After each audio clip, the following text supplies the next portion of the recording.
30 years ago, ecologist James Koninga was hospitalized for 20 days with a fever, headache and diarrhea. He had contracted Lassa fever, an illness endemic in several West African countries and transmitted by infected rats.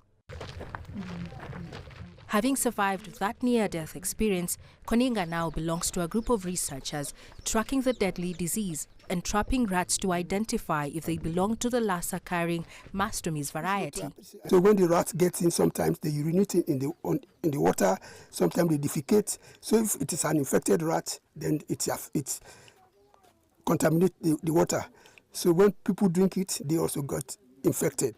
Lassa virus infects around 100,000 to 300,000 people annually in West Africa, killing around 5,000, according to the Africa Centers for Disease Control and Prevention.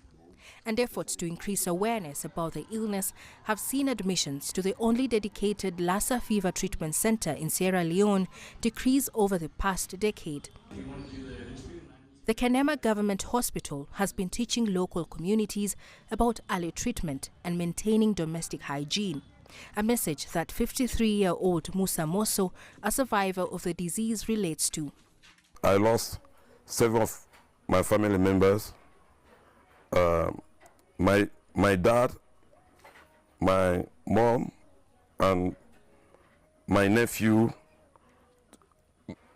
two of my nephew, three of my sisters.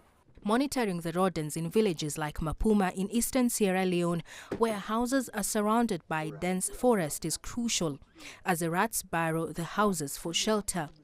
And one health practitioner says rapid detection is also key to survival, as researchers see a spread beyond traditional Lassa hotspots. Before the Ebola onslaught, we are getting high number of cases. A lot of people were coming to the hospital with Lassa fever, and by then the case fatality was not that much high. But now we are getting smaller cases but high case fatality.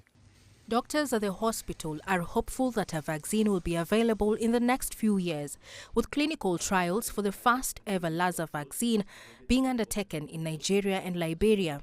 But one thing researchers stress on is more studies, drawing lessons from Ebola on the need for early research to stop Lassa fever on its tracks. Caroline B., CGTN.